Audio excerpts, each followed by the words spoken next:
Paz do Senhor, meus irmãos, graça e paz, a parte do nosso Senhor e Salvador Jesus Cristo.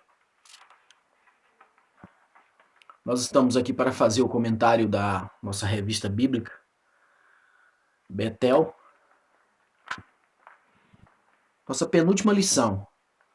Essa penúltima lição ela vai trazer um tema que vai nos falar sobre o grande trono branco. A nossa revista desse trimestre falou sobre Apocalipse. É uma mensagem sobre o triunfo de Cristo, uma exortação e promessas ao povo de Deus. O tema dessa revista ela é muito peculiar para nossas vidas, para a nossa caminhada, para que a gente possa tomar noção, para que a gente possa tomar ciência, né? E aqui na capa da revista ela está trazendo justamente esse enunciado, né? A promessa ao povo de Deus. E é preciso que a gente saiba, a gente consiga compreender e entender quem é o povo de Deus. Que povo é este? Esse povo ele tem características. Os indígenas do Xingu, por exemplo, o povo do Xingu, os ribeirinhos do Amazonas, você pode identificá-los pelas características que discorre sobre este povo, sobre este tipo de povo. É uma outra situação de vida, é um outro modelo de vida. Pela característica da vida, a gente pode descrever aonde esse povo mora, qual a região deste povo. E aqui, quando o título da lição vai nos falar sobre essa conduta, sobre essa condição, exortação, né, para o povo de Deus, nós também assim compreendemos. Então, nessa penúltima lição que antecede o final da nossa revista, o fechamento do trimestre, o trono branco e o juízo final. Então, nós estamos chegando em um patamar, estudamos todo o processo do Apocalipse, flagelos, lutas, sinais, tipos, né? Mensagens figuradas, mensagens literais. Nós encaminhamos-se por esse emaranhado maravilhoso que é o livro de Apocalipse. E agora nós estamos deparando na lição número 12, o trono branco e o juízo final. E a princípio, para nós abrirmos o nosso comentário, nós queremos falar um pouco sobre o trono. Quando fala de trono, se fala de reino. E reino, ele é algo que é constituído, é nos concedido diante de uma situação onde um povo vive em um comum acordo. Mas o trono em específico, aqui citado, são o trono utilizado pelos grandes reis. Faz uma alusão a um modo de vida, né? A um modo de vida antigo, mas que tem uma certa atualidade. Porque quando você olha o rei na antiguidade sentado no seu trono, ele está diante de um grande evento. O rei ele não passava o dia sentado no trono, não. O rei ele senta no trono para os grandes eventos, para coisas que ele tem que fazer, aonde há uma comissão de pessoas, aonde há um grupo de conselheiros, aonde estão aquelas pessoas que foram para aquele evento convidados, ou foram para aquele evento chamados, ou foram convocados para aquele evento. Geralmente nas imagens que nós percebemos nos filmes históricos, os reis eles sentam na verdade no trono com sua coroa, na mão eles possuem um cedro, né? Que pode ser um cajado ou pode ser uma peça menor, onde geralmente ele coloca um posto sobre as pernas onde estão sentados. Isso é uma característica interessante que quando o rei se assenta, para alguns eventos ele tem do seu lado o trono também, um outro trono da rainha. Aqui não é citado esse trono, mas nós entendemos que reino ele tem essa finalidade, essa condição. E essa lição ela é fantástica, porque ela vai descrever um momento esperado. O texto de Apocalipse 20:11 é o texto que vem como texto áureo. E vi um grande trono branco e o que estava assentado sobre ele, de cuja presença fugiu a terra e o céu, e não se achou lugar para eles. Olha só que texto áureo. Realmente é um texto de ouro. Ele fala que ele está sentado num trono branco. Esse trono branco ele tem seu simbolismo, ele tem suas características. Nós vamos perceber que nos filmes que as nossas mídias transmitem, nós vamos ver que em uma refilmagem de um filme aonde a Branca de Neve, né, ela é expulsa do seu reino, do seu trono, a rainha que assume, na verdade, o reinado, ela senta num trono de vidro negro e totalmente sinistro, funesto. E é aquilo que representa o trono daquela rainha. Aqui na nossa lição, em Apocalipse 20:11, nos fala de um trono branco, e aquele que estava sentado no trono diz que fugiu essas coisas. Olha só. Fugiu a terra e o céu, e não se achou lugar para eles. Ele, quando se assenta nesse trono, a ideia que nós temos é que tudo essas coisas, percebam que o céu é algo esplendoroso. O céu é algo divino, é algo maravilhoso, mas isso foge da presença de Deus. Você percebe que lá o texto vai nos falar que o céu também, na verdade, foge da sua presença, não acha lugar, porque ele é algo glorioso que está acontecendo aqui, é algo divino, é algo fantástico. E isso vem acontecendo. Isso está acontecendo. O texto nos descreve esse momento. A visão a qual João teve desse trono de glória, desse trono de poder. A verdade que deve ser aplicada, né? Cristo hoje é o advogado do pecador, mas naquele dia será o juiz e julgará cada um segundo suas obras. E é disso que eu estava falando, da verdade aplicada. Quando o rei ele senta no trono, ele vai julgar algumas questões, ele vai tratar de algumas questões. Vocês lembram que quando Salomão estava fazendo, na verdade, esse julgamento, sentado no seu trono, vieram duas mulheres, e essas mulheres tinham uma questão sobre uma criança. Eles carregavam um bebê no colo, e uma delas havia matado seu filho quando dormia, rolado por cima na noite em sono, e o filho tinha morrido. E levou aquela questão para que Salomão pudesse resolver aquela situação. Aqui não é diferente. Cristo Jesus ele está sentado no trono para, na verdade, tratar de alguns assuntos. Hoje, ainda nesse dia de hoje, nessa hora de hoje, nós temos Cristo Jesus que é o nosso advogado. Não é qualquer advogado. Ele é o advogado. O único advogado capaz. O único advogado que tem, na verdade, as condições e conhece, na verdade, das leis divinas para poder livrar você desse julgamento. Livrar você de uma possível condenação. Livrar você daquilo que o futuro, na verdade, espera. Livrar você de uma plataforma, de uma agenda, na verdade, qual estudamos na lição passada, do anticristo que está, na verdade, vindo sobre nossas vidas. Jesus, então, hoje ele é o nosso advogado. O texto está falando que agora aqui, ele está sentado num trono branco, num trono de pureza, num trono de justiça, num trono de glória, mas agora ele não é mais advogado, agora ele é juiz. Ele agora precisa avançar com o nosso processo foi encaminhado, e agora o juiz precisa dar um veredito. Nesses objetivos da nossa lição, nós devemos entender o que ocorrerá após Satanás ser solto, mostrar quem estará no juízo final e explicar como será o juízo final, para que a gente possa ter um ambiente, na verdade, favoroso. Para que quando nós entrarmos na igreja hoje para adorar, nós possamos adorar com o nosso espírito e com verdade. Por que nós precisamos aprender aqui isso agora já? Para que a gente possa adorar ao Rei dos Reis, ao Senhor dos Senhores, hoje, com todo o esplendor e toda a glória. Que a gente possa, na verdade, entender que a gente sempre foi cuidado e zelado por um rei. Nós não queremos aqui, amados, que você adore a Deus com medo, na verdade, de ser condenado com Satanás e o falso profeta. Nós queremos que você entenda o zelo e o amor de Deus.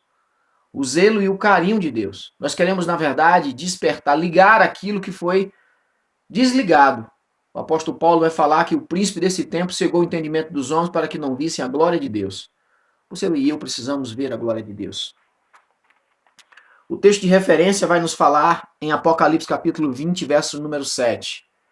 E acabando-se os 1000 anos, Satanás será solto da sua prisão. Aqui ele está citando o milênio, que nós estudamos na lição passadas, falando sobre o milênio. E sairá a enganar as nações que estavam sobre os 4 cantos da terra, Gog e Magog, cujo número é como a areia do mar, para que se ajuntarem em batalha. E vi os mortos, grandes e pequenos, que estavam diante do trono, e abriram-se os livros, e abriu-se outros livros, que é o da vida, e os mortos foram julgados pelas coisas que estavam escritas nos livros segundo as suas obras. E a morte e o inferno foram lançados no lago de fogo. Esta é a segunda morte. E aquele que não foi achado escrito no livro da vida foi lançado no lago de fogo. O texto bíblico ele é muito interessante e ele vai se explicando por si só. Percebam que nas redes sociais, se você pesquisar qualquer vídeo, na verdade, com o nome Georgito ou Pastor Georgito, você vai achar, está tudo registrado. Quando nós nascemos, se nós formos, eu tenho hoje 53 anos. Se eu voltar ao cartório da minha cidade, lá vai ter um livro, eu lembro-me muito bem desses livros, são livros grandes, gigantes, e lá vai estar anotado o dia do nascimento, o nome do meu pai, da minha mãe, dos meus avós, e em uma folha amarelada, empurelada, lá você vai encontrar o registro do meu nascimento. Queridos, por que nós temos essa sabedoria? Por que nós temos esse conhecimento de anotar as coisas, de tomar, na verdade, nota das coisas? Porque ali está o relato, na verdade, das nossas vidas. Ali está, na verdade, o encaminhar-se da nossa conduta enquanto aqui na Terra. Eu vou falar uma outra coisa para você aqui, para que você entenda, na verdade, que este livro é real e ele existe. As pessoas que são mais amadurecidas, que já começaram a trabalhar, elas precisam, ao final de cada ano, fazer uma declaração de imposto de renda. E ali naquela declaração você precisa descrever tudo aquilo que você comprou, tudo aquilo que você usou, tudo aquilo que você usufruiu, as viagens que você fez, os tratamentos médicos, na verdade, ortodôntico, e tudo aquilo que você, na verdade, recebeu durante o ano. Então todos os seus fundos financeiros, tanto entradas ou saídas, devem estar registrados. É bem verdade que existe alguns que tentando, na verdade, engodar o governo, eles tentam ludibriar. Eles tentam, na verdade, caminhar pelo caminho de Satanás, tentando enganar o fisco. Mas está tudo registrado. Está tudo registrado. Deus sabe o que você está fazendo. Deus está de olho em você. Ele está anotando tudo aquilo que você está, na verdade, a encaminhar-se na sua vida. Deus, ele olha para você. Quando ele fala que ele busca adoradores que o adorem em espírito e em verdade, algumas pessoas interpretam e fazem uma interpretação da maneira desse tempo. Nós estamos vivendo um tempo do desconstruído, né? Vamos desconstruir as coisas. Bolo desconstruído. O casamento também, a cerimônia nupcial desconstruída, onde os noivos entram dando estrelinhas, né? Não tocam mais uma marcha nupcial. É a desconstrução, é a ideia desse templo, né? É a ideia antiga lá atrás de Satanás de querer desconstruir a imagem de Deus, de desconstruir o trono de Deus e colocar o trono dele acima do de Deus. Então, meu amado, eu quero falar para você aqui uma coisa. Quando nós olhamos, na verdade, essa passagem bíblica, nós notamos que existe sim um livro e esse livro está anotado, está referenciado aquilo que nós assim nos encaminhamos a fazer em nossas vidas. E é preciso que nós tomemos, na verdade, ciência, que nós tomemos, na verdade, em nossas mãos esse livro e façamos aquilo que chamamos de reflexão. Ler um livro é refletir sobre aquilo. Que tal você ler o livro da sua vida? Que tal ler o livro desde quando você se encaminhou, para que você possa pesar dentro, na verdade, de uma conduta moral, aquilo que você fez. Se foi bom, se foi ruim, se foi ético, se foi antiético. Porque não importa, você pode virar para mim, mas eu não conheço as Sagradas Escrituras, pastor. Mas a própria Escritura fala bem assim, que ele julgará, na verdade, as pessoas. Ele não levará em conta o tempo da ignorância, mas ele julgará pela ética, ele julgará pela moral, ele julgará pelos sentimentos, ele julgará, na verdade, pelas intenções. E isso, na verdade, pesa-nos muito. Com o fim do milênio, nós vamos vê Satanás sendo solto e liderando a última, na verdade, rebelião. Nasceu na rebelião e vai morrer na rebelião. E ele agora ele se rebela sempre contra aquele que se levanta-se para cair, Deus. Após a sua derrota, terá início o juízo definitivo e final sobre todos os ímpios de todos os séculos que comparecerão perante Deus. Todos haverão de comparecer. Todos já foram, na verdade, intimados a comparecer nesse grande dia.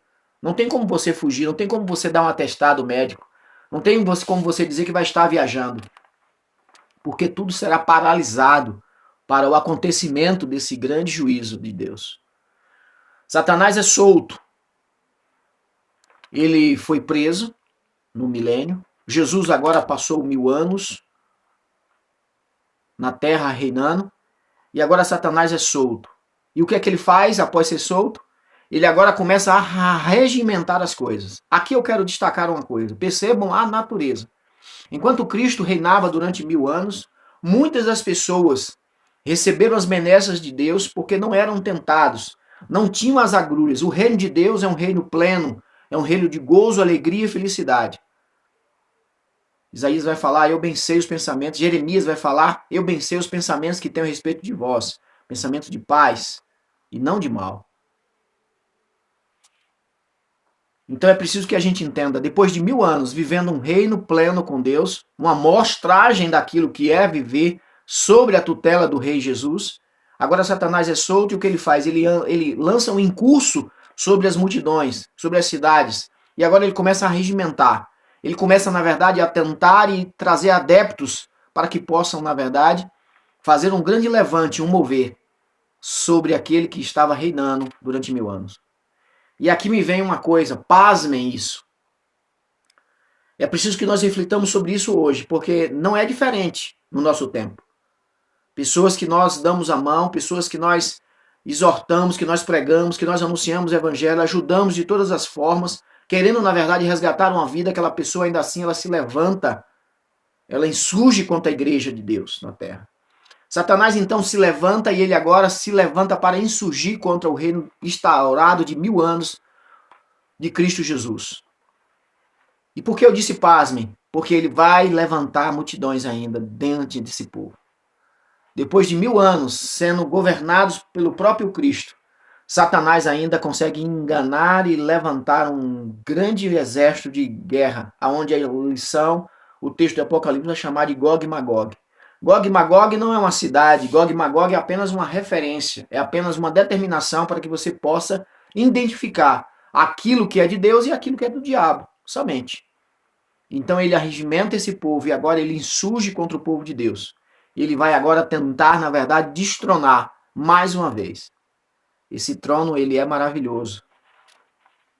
E Satanás quer ele a todo custo, mas é uma pena, porque o nosso rei, ele não vai deixar a coroa para ele. Nós vamos ver que essa influência pecaminosa, agora dentro do final do milênio, ela é eficaz, ela consegue ser eficaz, ela consegue arrebanhar, ela consegue enganar pessoas, ela consegue levar ainda a algumas condições. E nós vamos ver que, então, nós partimos para a grande chegada do juízo final. O dia tão esperado de muitos, daqueles que já morreram há anos. Quantos irmãos nossos na nossa caminhada cristã tiveram uma vida ilibada, se converteram, se batizaram, na verdade, frequentaram escolas bíblicas dominicais, cultos de doutrina, cultos de libertação, ou culto, na verdade, proféticos, cultos aos domingos, palavras abençoadíssimas, viram milagres acontecer diante dos olhos, tiveram as suas famílias, na verdade, todas transformadas, tiveram, na verdade, uma ascensão dentro da igreja, uma mudança, uma transformação. Queridos, eu poderia mostrar uma foto minha quando eu não tinha Cristo Jesus no meu coração. E hoje a mudança e a transformação, ela é incrível, ela é tremenda, ela é visível. Só quem não consegue enxergar é quem tem, na verdade, os seus olhos cegados pelo príncipe desse tempo. Então, na chegada do grande final, os ímpios ressuscitarão e serão julgados. O texto bíblico vai falar que o juízo final é o momento singular da história, onde Deus vai tratar com ímpios. Todos os que morreram sem se converterem, a Cristo terão que recomparecer, terão que estar, na verdade, diante de Deus naquele grande dia. Apocalipse capítulo 20, verso 13. A realidade do juízo final é terrível para alguns, para muitos. Mas não cabe a interpretação aqui de uma forma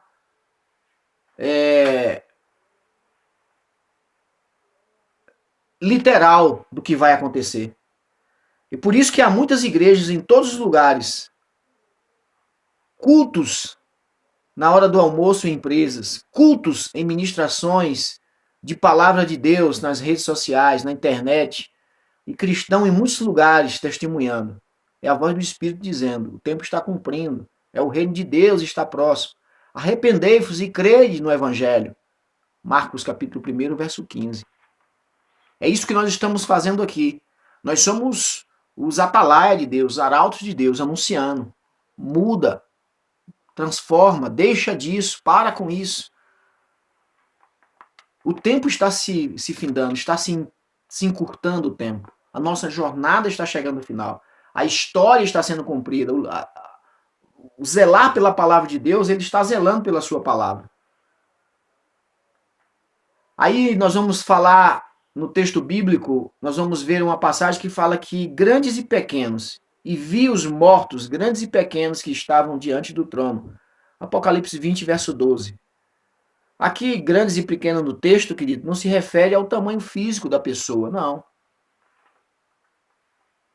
Ele olha a palavra de Deus é escrita de acordo com a nossa condição humana, para que nós possamos entender. Grandes e pequenos são pessoas que são grandiosas. O presidente dessa nação, por exemplo, é uma pessoa grande, né? É uma grande federação. E ele preside sobre toda essa federação, o Brasil. Todos os brasileiros, na verdade, são representados em outros países pelo o presidente da República. Então, queridos, vai ser julgado do mesmo jeito. Não tem como escapar do julgamento. Não importa, não tem como agora você simplesmente falar que você é um presidente, que você é um ministro, né? Que você tem livre acesso, que você tem caminhos abertos. Ninguém pode lhe indagar. Não, aqui não há grandes e pequenos. Todos são iguais. A referência a grandes e pequenos não é na condição física. E aqui acabou-se também a condição financeira, né? O status social. Aqui todos, na verdade, devem comparecer e devem ouvir, quando o livro for aberto, os seus eventos serem, na verdade, relatados e tratados por aquele que tem a justa justiça, né? A justiça pura e limpa. Por isso o trono dele é branco. O juízo final é um momento singular na história, onde Deus vai tratar com o ímpio. Todos os que morreram sem se converter a Cristo terão de comparecer perante Deus naquele dia. Eu quero assim fechar esse tópico aqui. E o julgamento vai ser inevitável. Ponto 3 vai nos falar sobre esse julgamento. Mas em sua segunda vinda ele vem para julgar o mundo, pois só ele detém todo o juízo. João 5:22. O Pai deu todo o juízo a Cristo Jesus. Todo o poder foi dado a ele, nos céus e na terra. Todos os ímpios comparecerão para o dia do juízo final e serão julgados por aquele que foi morto e reviveu. Ímpio, querido, vai falar de impiedade. E essa característica, ela é singular, ela é primária. Ímpio é aquele que vive praticando a impiedade, que não ama o próximo, é aquele que não favorece, na verdade, os desfavorecidos. É aquele que, vendo o irmão em socorro, não socorre. Ímpio é aquele que sabe que tem que fazer o bem e não faz. Ímpio é aquele que detém o poder na mão para poder livrar o necessitado, o pobre, o aflito, a viúva, o órfão, o mendigo, e ele não faz. Ele rouba do mendigo, ele rouba da viúva, ele rouba, na verdade, do necessitado. A impiedade, são as impiedades. Aquele que maltrata o seu próprio corpo, que traz, na verdade, flagelos sobre o seu corpo, impiedade. O corpo é a morada do Espírito Santo. O corpo é a habitação de Deus em nós. Romanos vai nos falar sobre essa conduta, essa condição, né, de Apresentei-vos a Deus o vosso culto racional no nosso corpo. Corpo e mente sadios, numa condição aí sadio, você vai, vamos buscar o conceito clínico para sadio, né? Uma mente sadia, mente sã, corpo são.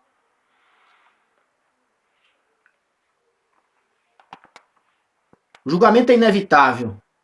Portanto, tem determinado um dia em que, com justiça, de julgar o mundo por meio do varão que destinou, e disso deu certeza a todos, ressuscitando-os dos mortos. Atos capítulo 17, versículo de número 31. Jesus Cristo. Os mortos serão julgados segundo as suas obras. Obras é aquilo que você fez. Sem fé nós não fazemos obra. Sem obras nós não temos fé. Esse paradoxo de fé e obras, ele vem caminhando, ele vem tratando algumas pessoas, e é preciso que a gente possa, na verdade, exercer e colocar em prática. Fato é que chegará um dia que fé e obras serão, na verdade, abertos, um livro onde estão escritos ali o que você fez por fé, o que você fez por obra, porque as coisas que nós fazemos, sabe, querido, sem fé, se nós fazemos as coisas que nós fazemos por obrigação e por forçados, eu não teria, na verdade, uma base para poder defender, mas eu entendo que algumas coisas não serão contadas. E talvez ainda haverá muitos que falam assim, mas eu fiz isso, mas eu fiz aquilo outro. E sabe o que é que vai, eu penso, a minha interpretação, é que o Cristo vai falar que ali no livro da vida, e quando ele fala de livro da vida, fala de obras aonde você gerou, aonde você criou. E não tem como você criar algo bom, perfeito e agradável, essa é a vontade de Deus, sem que você faça de coração, que você faça, na verdade, sabe, sem esperar nada. A sua mão direita dá, mas a sua esquerda, ela não vê o que a sua direita deu. Não, não é assim. Davi, ele matava leões e urso e ninguém via. Mas quando foi, na verdade, necessário, o gigante caiu por terra. Ele também derrubou gigantes diante de grandes pessoas. Mas a maior façanha dele foi não fugir de diante do rebanho. E isso, na verdade, é uma característica especial. Essa é uma característica de um pastor que cuida, na verdade, das suas ovelhas. Eu vejo Jesus Cristo quando eu falo essas coisas. O julgamento será individual, um a um, passo a passo. Farão assim, na verdade, um caminhar diante de Deus, na presença daquele juiz. Não haverá injustiça nem erros nesse julgamento. Uma multidão sem conta se apresentará diante do trono branco neste dia, Apocalipse 20:13. Aquele que tem cabelos brancos como a lã conhece cada pessoa que está sendo julgada e suas obras serão seus pecados, mesmo os ocultos, estão expostos naquele dia. É possível imaginar que, como um filme, a vida do pecado de cada uma passará diante dos seus olhos neste dia. Que dia terrível será esse dia? A palavra de Deus nos adverte, porque se viverdes segundo a carne, morrereis, mas se pelo Espírito mortificardes as obras do corpo, vivereis. Romanos 8:13. O Espírito diz, vem. O Espírito diz, faça. O Espírito diz, louve-me. E é pelo Espírito que nós devemos viver. É pelo Espírito que nós devemos assim caminhar. A sentença será a segunda morte. Quando nós aceitamos a Cristo, levantamos a mão e entendemos que conseguimos desagravar os ouvidos e ouvimos o chamar de Deus, o clamor de Deus, o grito de Deus, né? Vinde a mim, todos que estáis cansados e oprimidos, eu vos aliviarei. Vinde a mim, todos que estão necessitados. Vinde a mim, bebei da água da vida. Né? Esse clamor, ele vem ecoando por muitos e muitos anos. Quando a pessoa aceita Jesus, ele cumpre, na verdade, os mandamentos bíblicos. Participar da ceia e também do batismo. O batismo é o símbolo da morte. Percebam vocês que quem aceita Cristo Jesus, ele nasce, na verdade, uma segunda vez. Mas ele nasce uma segunda vez para não morrer, na verdade, uma segunda vez. Aqueles que não aceitam Jesus, que não entendem, que não conseguem ouvir a voz de Cristo chamando, eles não morrem Eles não morrem e nascem uma segunda vez. Não. Eles nascem apenas uma vez e agora, quando vai morrer, é uma segunda morte. É uma morte eterna, é uma morte espiritual. O que nós queremos, na verdade, com essa palavra e com esse ensinamento bíblico, não é uma outra coisa, a não ser que você viva e você tenha a vida que Cristo Jesus ele quis nos dar. Jesus ele quis nos dar uma vida, e a vida que ele fala na sua palavra é vida em abundância.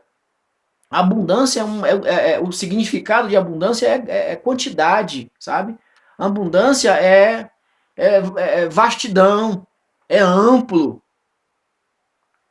E aí depois ele vem com a outra palavra e ele fala em eternidade. Eu gosto muito da palavra eternidade porque se você pegar os meus 53 anos e você subtrair da eternidade, você sabe qual é o resultado que dá? Vai dar uma eternidade. A realidade dura e inevitável do juízo final deve servir de despertamento ao povo de Deus para pregar com o poder o evangelho de Cristo. A porta da graça ainda está aberta. Ainda há tempo para arrependimento verdadeiro. A porta da graça, ela está escancarada. Embora, contudo, entretanto, o caminho até essa porta é um caminho estreito. Porque você vai precisar, na verdade, caminhar por esse caminho, uma pouca bagagem. Você vai precisar caminhar por esse caminho. Você vai precisar, de muitas das vezes, carregar outras pessoas. Você vai precisar, na caminhada desse caminho, não olhar para os lados. Você precisa, então, assim, se encaminhar para Deus. Venha hoje para Cristo Jesus. Deixe tudo que você está fazendo e venha servir ao Rei dos Reis, ao Senhor dos Senhores, ao nosso fiel advogado, que ele vai ser ascendido a juiz. E quando ele for ascendido a juiz, você não terá, na verdade, que ser julgado, porque você já foi defendido pelo juiz Jesus Cristo. Amados, que Deus em Cristo nos abençoe, que Deus em Cristo nos dê força para continuar fazendo esse trabalho e anunciando o Evangelho de Deus. Eu gostaria de pedir para que você deixasse o like, que você se inscrevesse no canal. Eu quero também pedir a você que você possa fazer ofertas missionárias, que você possa comentar. Você pode fazer o Pix e comentar para que essa oferta, eu quero que essa oferta vá para a Escola Bíblica Dominical. Eu quero que essa oferta vá para o Departamento de Missões. Eu quero que essa oferta vá para as crianças. Eu quero que essa oferta vá para a igreja. Os departamentos da igreja. Para que isso possa, na verdade, servir, na verdade, para que o reino se prolongue, para que o reino se estenda. Que Deus em Cristo, na verdade, abençoe. Eu louvo a Deus pela sua vida, pela paciência de estarmos aqui. O nosso tempo é sempre esse, 30 minutos. Nós já chegamos ao nosso limite, já extrapolamos aí alguma coisinha. Mas a nossa oração é que você, internauta, você possa, na verdade, receber a paz de Deus. Recebendo essa palavra, você possa, na verdade, confessar a Cristo. Que Deus em Cristo os abençoe. Em o nome de Jesus. Amém.